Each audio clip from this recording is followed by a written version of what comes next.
Betul ya Pak Komang.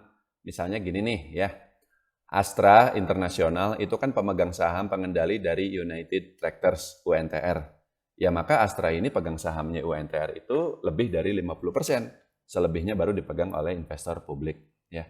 Atau misalnya perusahaan-perusahaan BUMN lah ya, Bank BRI misalnya ya. Ya itu 60% dipegang oleh pemerintah, 40% dipegang oleh publik. Nah kalau di Amerika Serikat nggak begitu ya.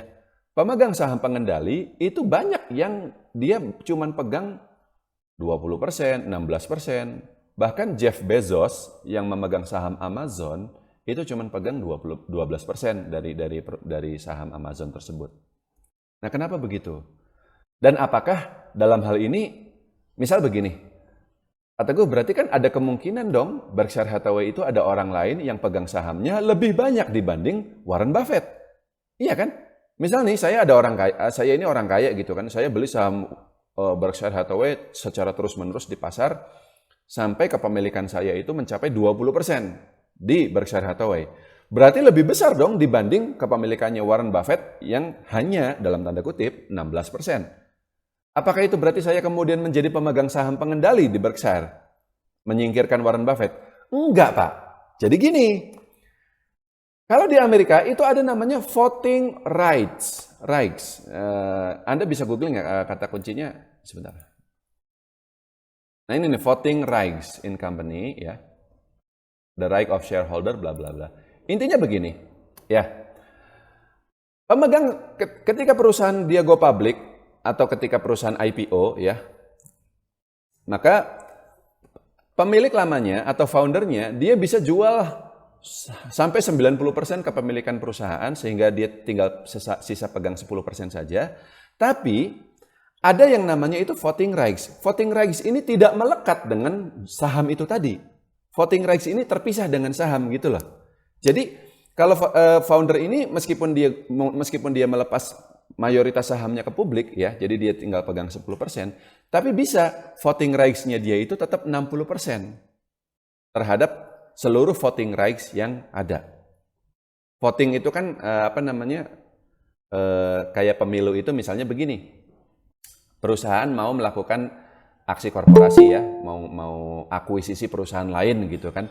Nah, itu kan harus menggelar namanya RUPS. Kalau di Indonesia misalnya nih, setelah diskusi tidak terjadi mufakat, ya udah akhirnya voting kan, pengambilan suara. Setuju dan tidak. Kalau di Indonesia yang berlaku adalah satu lembar saham ya satu suara gitu loh. Saya pegang misalnya 10.000 lembar saham, berarti saya memiliki 10.000 suara. Saya pegang 20% saham kepemilikan, ya saya memiliki 20% suara seperti itu. Di US enggak.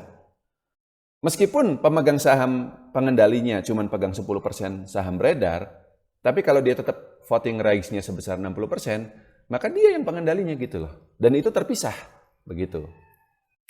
Jadi itu penjelasannya Pak Komang, ya. Dan kenapa seperti itu? Menurut saya bagus. Kenapa? Karena memang di Amerika itu tuh udah murni 100% kapitalis. Artinya perusahaan publik harus benar-benar milik publik, gitu. Kalau di Indonesia enggak. Kita itu kapitalis iya, tapi masih ada sosialisnya juga sedikit gitu. Ya jangan ketawa, emang ya begitu. Artinya perusahaan go public, judulnya iya go public, TBK ya.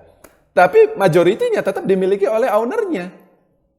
Jadi ya tetap punya dia juga sebenarnya gitu loh. Ya itu masih itu sedikit perbedaannya dengan di US seperti itu.